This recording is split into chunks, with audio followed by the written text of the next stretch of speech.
Ya Bapa di sorga, Allah yang kami kenal di dalam nama Tuhan Yesus Kristus, kembali kami datang ke hadapan hadirat-Mu untuk mengucapkan puji syukur dan terima kasih karena pada saat ini kami masih diberi kesempatan untuk mendengarkan sebagian daripada firman-Mu. Ya Bapa di sorga, bersabdalah kepada kami siap mendengar, dan biarlah kuat kuasa Roh Kudus-Mu yang mempersatukan kami, membimbing kami sehingga kami boleh mengerti akan apa yang Engkau sampaikan dan boleh melakukannya di dalam kehidupan kami sehari-hari. Di dalam nama Tuhan Yesus Kristus kami mengucapkan syukur. Amin. Salam.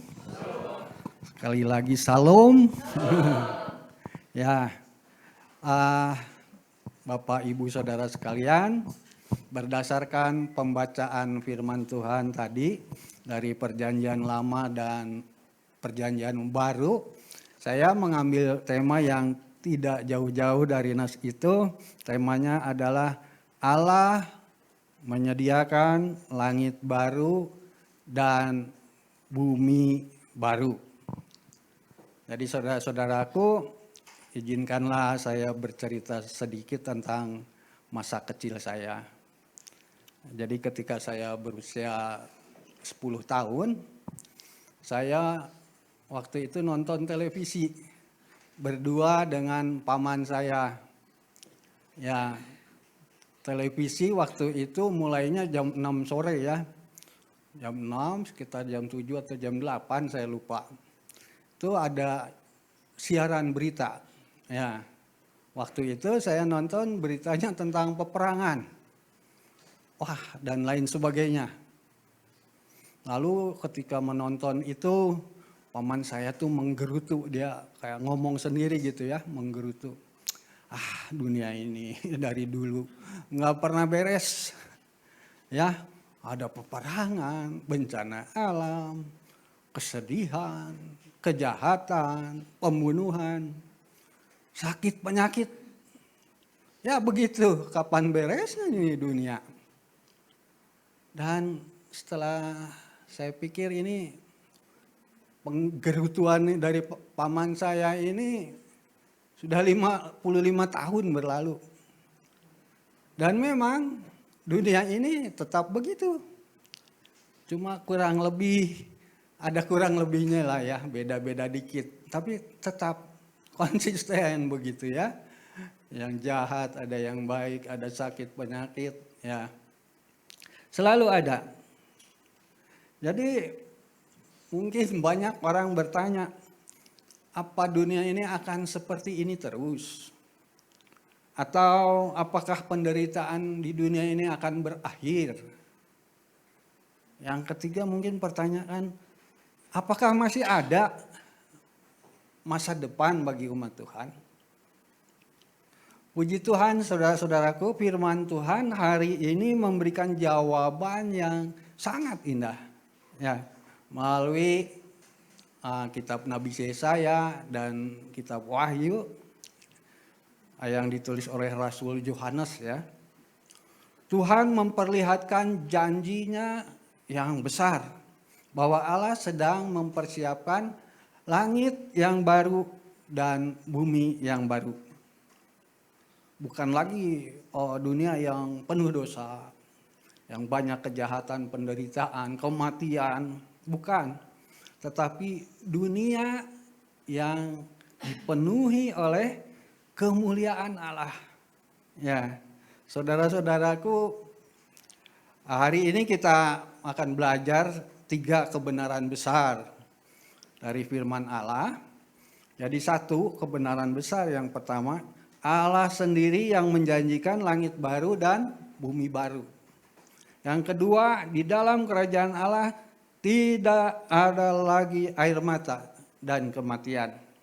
Yang ketiga, hanya orang percaya dan setia kepada Yesus Kristus yang masuk ke dalam kemuliaan itu. Jadi kita tidak usah berlama-lama. Kita masuk langsung dalam poin 1 ya. Poin 1 judulnya Allah sendiri yang menjanjikan langit baru dan bumi baru. Saya akan bacakan firman Tuhan yang tadi yang terambil dari Yesaya pasal 65 ayat 17 saja ya. Sebab sesungguhnya aku menciptakan langit yang baru dan bumi yang baru.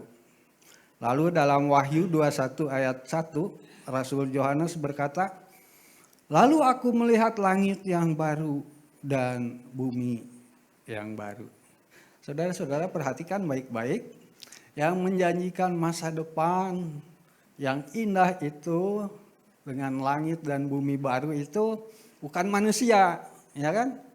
Bukan sekelompok manusia yang pintar, bukan sekelompok negara atau dari PBB, bukan juga dari sekelompok orang yang pandai teknologi ya. Sekarang teknologi AI aja sudah bagus ya, tapi dia tidak akan bisa menciptakan bumi baru dan langit baru ya. Paling bumi baru yang tempat duka cita itu ya. Ya ada. Nah di situ paling banter begitulah. Itu pun hanya nama ya. Jadi yang menciptakan dan menjanjikan langit baru dan bumi baru itu adalah Allah kita sendiri. Allah sendiri. Tidak mungkin manusia bisa menjanjikan itu. Ya. Saudara-saudaraku, kita tahu sepanjang pembacaan firman Tuhan tentu kita tahu dunia ini dijadikan oleh Allah sungguh amat baik, ya kan? Diciptakan memang indah, ya. Jadi manusia ditempatkan di suatu taman yang indah, Taman Eden, ya. Tapi dunia sekarang rusak karena apa? Dosa, betul sekali, pintar nih. Aduh, jemaat Anglikan Saint Paul ini pintar-pintar. Karena apa? Rusak, bumi rusak karena penduduknya. Karena apa? Karena dosa. Sejak manusia jatuh ke dalam dosa, maka masuklah apa? Kesakitan. Hawa melahirkan dengan kesakitan. Pembunuhan. Kain membunuh Habil. Penderitaan, kesedihan, air mata, ada sakit penyakit, ada banjir, bencana alam, ada pertengkaran, ada kutuk, bumi dikutuk, bukan Adam yang dikutuk, bumi terkutuk, dan ada kematian.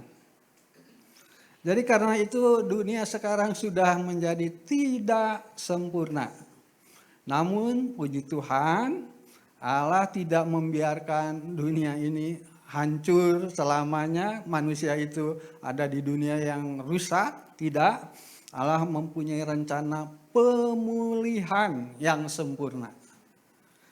Jadi sekali lagi Allah mempunyai rencana pemulihan yang sempurna. Saudara-saudaraku, kekristenan bukan hanya bicara tentang hidup masa kini, hidup hari ini, bukan. Kekristenan berbicara tentang pengharapan yang kekal, yang selama-lamanya, yang abadi, bukan yang sementara. Kekristenan berbicara tentang pengharapan kekal. Jadi kita sekarang orang percaya bukan sedang berjalan menuju kehancuran, tetapi kita sedang berjalan dalam hidup ini menuju kemuliaan Allah. Ya, itulah sebabnya orang percaya tidak hidup dalam keputusasaan. Ya, walaupun banyak masalah hidup ini, masalah ekonomi, masalah sakit penyakit, tidak putus asa. Orang percaya tidak putus asa. Walaupun dunia bergoncang, ya kan, bintang berguguran, tetap tidak putus asa. Kita tetap percaya kepada Tuhan. Karena firman Tuhan berkata, Allah akan menjadikan sesuatu yang baru, bumi yang baru. Jemaat yang dikasihi Tuhan, kalau Allah menjadikan langit yang baru dan bumi yang baru, lalu seperti apa keadaan di sana? Ya, seperti apa sih di langit yang baru dan bumi yang baru? Itulah sebabnya kita masuk ke dalam poin 2, poin yang sangat penting ya. Dan judulnya di sana poin 2 itu, di dalam kerajaan Allah tidak ada lagi air mata dan kematian. Sudah tidak ada ya. Saya bacakan dalam kitab Wahyu pasal 21 ayat 4. Saya bacakan untuk kita semua. Dan ia akan menghapus segala air mata dari mata mereka. Dan maut tidak akan ada lagi. Tidak akan ada lagi perkabungan. Dan ratap tangis atau duka cita. Jadi tempat persemayaman bumi baru yang di sana itu sudah tidak ada lagi. Tidak ada pengunjungnya, tidak ada yang mati ya. Ya sudah tidak ada yang mati. Saudara, ayat yang barusan kita baca ini sangat menghibur kita. Karena hari ini manusia sering menangis karena banyak hal. Ya menangis karena ditinggalkan kekasih hati. Ya bisa menangis. Ada yang menangis karena sakit penyakit. Kenapa enggak sembuh-sembuh? Menderita terus. Ya. Ada yang menangis karena kesulitan ekonomi. Ya. Ongkos mau ke gereja aja susah. Ya kan, kesulitan ekonomi ada. Ada juga yang menangis karena dihianati, cintanya dihianati. Ya, itu bisa menangis. Pernah nggak ada yang menangis karena dihianati cintanya? Wah, yang ketawa ini mungkin pernah ya. Mungkin pernah ya. Dihianati, nangis, sedih. Ada juga yang diam-diam malam-malam hari nangis di pojokan rumah. Nggak tahu apa yang ditangisi ya. Hilang dompet bisa jadi ya. Cuma barisan firman Tuhan berkata, Allah sendiri akan menghapus air mata itu. Ya, bukan malaikat, bukan manusia, tetapi Tuhan sendiri. Allah yang sangat dekat dan penuh kasih sayang akan menghapus segala air mata kita. Dan juga dikatakan maut tidak akan ada lagi. Hari ini kematian menjadi musuh terbesar manusia. Ya, tua, muda, sehat, sakit, semua takut akan kematian. Ya, apalagi orang sakit. Aduh, saya sakit jantung. Aduh, napas saya ini sangat terganggu ini. Jangan-jangan saya sebentar lagi mati. Nah, takut dia, berobat buru-buru, cari obat, ya kan? Walaupun habis uang banyak, ya nggak apa-apa. Karena takut mati sebenarnya, ya kan? Iya sebenarnya gitu, saya pun demikian. Saya kalau kadang napas saya sudah mulai nggak enak, waduh ini jangan-jangan Tuhan mau panggil. Tuhan saya berdoa, Tuhan jangan panggil dulu lah, saya masih mau jadi alatmu. Padahal sebenarnya takut mati juga. Ya kan? Ya, manusia takut kaya, miskin, kuat, sehat, penguasa, presiden, kaisar, zaman dulu juga banyak kaisar. Bahkan kaisar di Cina itu harus memerintahkan anak buahnya cari obat supaya aku tidak akan mati. Cari obat, kalau kamu tidak bawa itu pulang tidak bawa kamu dipenggal, ya kan? Waduh, serem. Itu orang penguasa pun takut akan kematian. Tetapi melalui kematian dan kebangkitan Tuhan Yesus Kristus, kita tahu kuasa maut itu dikalahkan. Artinya kuasa kematian itu sudah dikalahkan oleh Tuhan Yesus, ya. Karena itu orang percaya mempunyai pengharapan yang kekal, bukan pengharapan yang sementara. Kuburan bukan akhir perjalanan orang percaya. Ya, kematian juga bukan kehancuran bagi anak Tuhan. Kematian adalah hanya pintu untuk menuju kemuliaan bersama Kristus. Ya, Lalu di Yesaya 65 juga menggambarkan gimana tadi dibaca suasana damai sejahtera. Ya, tidak ada tangisan, tidak ada penderitaan, ya. Dunia baru adalah dunia yang dipenuhi damai sejahtera. Ya, inilah yang membedakan iman pengharapan Kristen dan pengharapan dunia. Beda orang Kristen pengharapannya. Pengharapannya akan setelah mati akan ada di dalam hidup damai sejahtera. Ya. Jadi pengharapan di dalam Kristus adalah kekal. Ya. Tetapi jemaat yang dikasih Tuhan masih belum selesai. Firman Tuhan hari ini bukan hanya berbicara tentang indahnya langit baru dan bumi baru.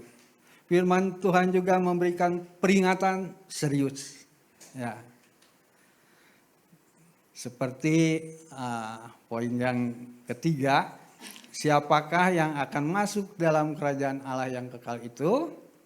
Kita masuk poin 3.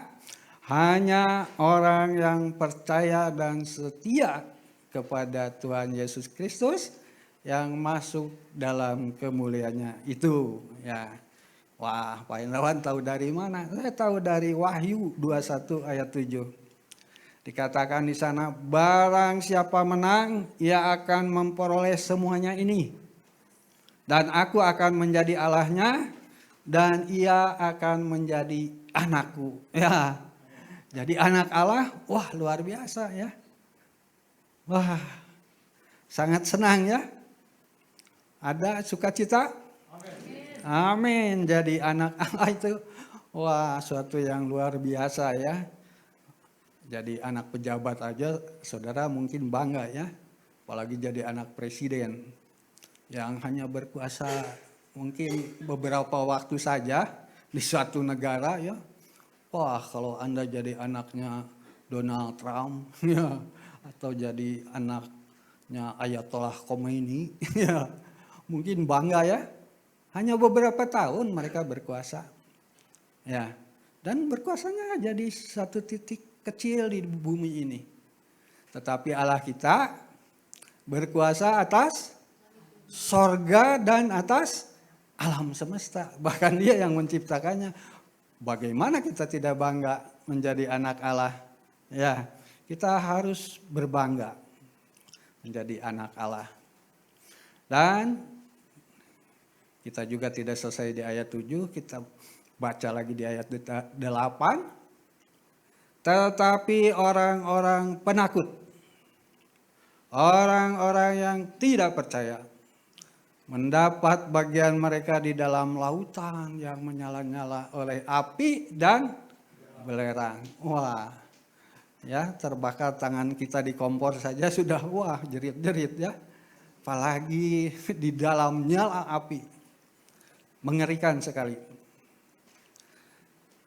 Saudara, Alkitab mengatakan dengan sangat jelas, tidak semua orang otomatis masuk kerajaan Allah. Tidak semua orang masuk ke dalam langit baru dan bumi baru. Karena manusia berdosa tidak bisa menyelamatkan dirinya sendiri. Ya, sebab itulah Tuhan Yesus datang ke dunia, Ia mencucurkan darahnya di kayu salib, mati di kayu salib, dan bangkit menanggung dosa kita, dosa manusia. Ia juga bangkit mengalahkan maut, dan Ia bukan hanya mengalahkan maut tetapi membuka jalan keselamatan bagi setiap orang yang percaya kepadanya. Kita diperdamaikan dengan Allah. Ya, dosa kita diampuni. Karena itu pertanyaan yang penting pada hari ini, jangan saudara bertanya apakah surga itu ada. Ada. Yang mengatakannya Allah sendiri, Alfa dan Omega. Akulah Alfa dan Omega, yang awal dan yang akhir. Ini pasti terjadi. Surga ada. Tetapi saudara harus bertanya kepada diri sendiri, apakah saya sudah hidup dalam Kristus? Swear? Benar? Ya kan? Apakah saudara sudah hidup dalam Kristus? Coba saudara jawab sendiri ya. Tuhan memanggil kita untuk setia, tetap percaya, tetap hidup benar, tetap mengasihi Tuhan walau kita menghadapi kesulitan hidup.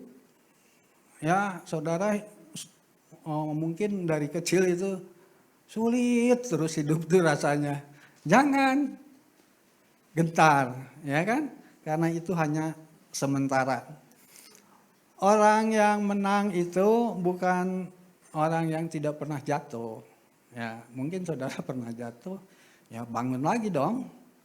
Ya, karena orang yang tetap kembali kepada Tuhan, bertahan dalam iman sampai akhirnya, itulah yang akan mendapat berkat bersama Kristus.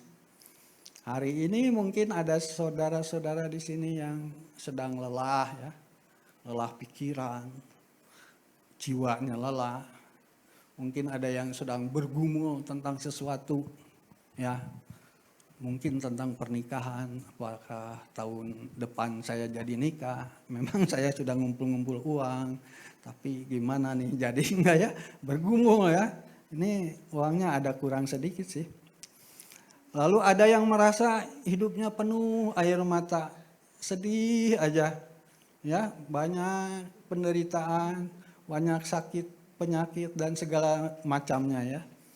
Jadi ingatlah, penderitaan orang percaya tidak berlangsung selama-lamanya. Ya. Ada kemuliaan yang sedang menanti kita. Langit baru dan bumi baru bukan dongeng. Ini firman Tuhan. Pasti digenapi.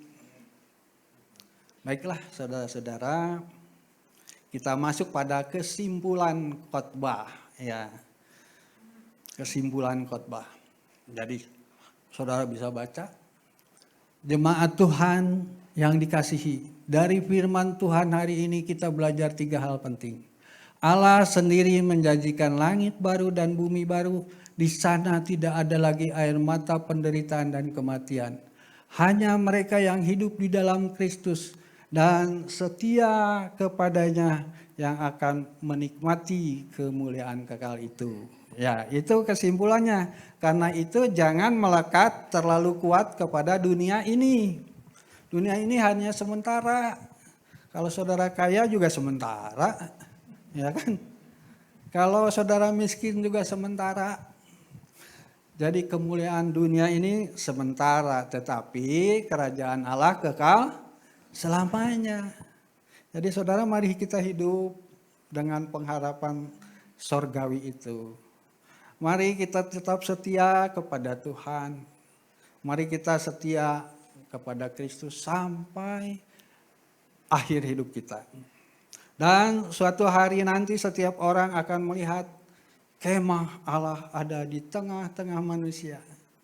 Kita ada di dalam kemah Allah, langit baru dan bumi baru. Haleluya, amin. Demikian firman Tuhan. Mari kita bersatu hati dalam doa. Bapa kami yang penuh kasih, yang kami kenal melalui Tuhan Yesus Kristus, kami mengucap syukur untuk firman-Mu hari ini. Terima kasih karena Engkau mengingatkan kami bahwa dunia ini bukan tujuan akhir hidup kami. Engkau telah menyediakan langit baru dan bumi yang baru bagi setiap orang yang percaya dan setia kepadamu. Ya Tuhan, di tengah dunia yang penuh penderitaan, air mata dan ketakutan ini, kuatkanlah hati kami supaya kami tetap berharap kepadamu. Ajarlah kami untuk hidup tidak melekat kepada perkara dunia yang sementara, tetapi mengejar kehidupan yang berkenan di hadapan-Mu. Bagi jemaat-Mu yang sedang lemah, kuatkanlah. Yang sedang sakit, jamahlah dan sembuhkan. Yang sedang berduka, hiburkanlah. Yang sedang bergumul dan kehilangan pengharapan. Kiranya Roh Kudus-Mu menguatkan dan menopang mereka. Tuhan Yesus, mampukan kami hidup setia sampai akhir. Tolong kami untuk tetap berjalan di dalam iman, hidup dalam kekudusan, dan tetap mengasihi Engkau di segala keadaan. Biarlah pengharapan akan kerajaan-Mu yang kekal memberi kami kekuatan menjalani hidup setiap hari. Dan apabila waktunya tiba nanti, biarlah kami semua boleh masuk ke dalam kemuliaan-Mu dan menikmati sukacita kekal bersama-Mu selama-lamanya. Terima kasih Tuhan untuk kasih dan keselamatan yang Engkau berikan melalui pengorbanan Tuhan Yesus Kristus di kayu salib. Di dalam nama Tuhan Yesus Kristus kami berdoa dan mengucapkan syukur. Amin.